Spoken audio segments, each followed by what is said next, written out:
ವರ್ತೂರು ಸಂತೋಷ್ ಹೆಸರು ಹೇಳದೆ ಕ್ಷಮೆ ಕೇಳಿದ ಜಗ್ಗೇಶ್. ಏನಿದು? ಈ ವಿಡಿಯೋದಲ್ಲಿ ಕಂಪ್ಲೀಟ್ ಮಾಹಿತಿ ತಿಳಿಸಿಕೊಡುತ್ತೇವೆ. ವಿಡಿಯೋವನ್ನು ಕೊನೆವರೆಗೂ ನೋಡಿ ಮತ್ತು ಚಾನಲ್ಗೆ ಹೊಸಬರಾಗಿದ್ದರೆ ಸಬ್ಸ್ಕ್ರೈಬ್ ಆಗಿ. ನವರಸ ನಾಯಕ ಜಗ್ಗೇಶ್ ಅವರಿಗೆ ಇಂದು ಹುಟ್ಟುಹಬ್ಬದ ಸಂಭ್ರಮ. ಅಪ್ಪು ಅಗಲಿಕೆಯ ನಂತರ ಜಗ್ಗೇಶ್ ತಮ್ಮ ಹುಟ್ಟುಹಬ್ಬವನ್ನು ಆಚರಿಸಿಕೊಳ್ಳುತ್ತಿರಲಿಲ್ಲ. ಆದರೆ ಈ ಬಾರಿ ಮಂತ್ರಾಲಯದಲ್ಲಿ ರಾಯರ ಸನ್ನಿಧಿಗೆ ಭೇಟಿ ನೀಡಿದ್ದಾರೆ. ಫೇಸ್ಬುಕ್ ಲೈವ್ಗೆ ಬಂದು ಅಭಿಮಾನಿಗಳ ಜೊತೆ ಜಗ್ಗೇಶ್ ಮಾತನಾಡಿದ್ದಾರೆ. ಈ ವೇಳೆ ವರ್ತೂರು ಸಂತೋಷ್ ಹೆಸರು ಬಳಸದೆ ಅವರಿಗೆ ಜಗ್ಗೇಶ್ ಕ್ಷಮೆ ಕೇಳಿದ್ದಾರೆ. ಲೈವ್ನಲ್ಲಿ ಜಗ್ಗೇಶ್, ನನ್ನ ಬೆಳವಣಿಗೆಗೆ ಮುಖ್ಯ ಕಾರಣ ನನ್ನ ಗುರುಗಳು ರಾಘವೇಂದ್ರ ಸ್ವಾಮಿಗಳು ಎಂದು ಹೇಳಿದರು.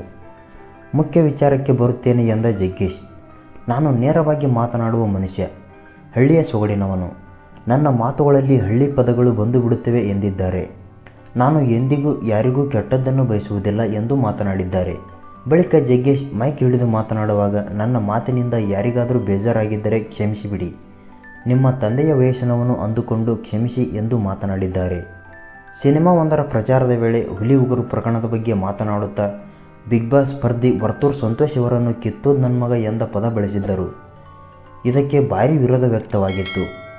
ಆದರೆ ಈಗ ಜಗ್ಗೇಶ್ ವರ್ತೂರು ಸಂತೋಷ್ ಹೆಸರು ಹೇಳದೆ ಕ್ಷಮೆ ಕೇಳಿದ್ದಾರೆ.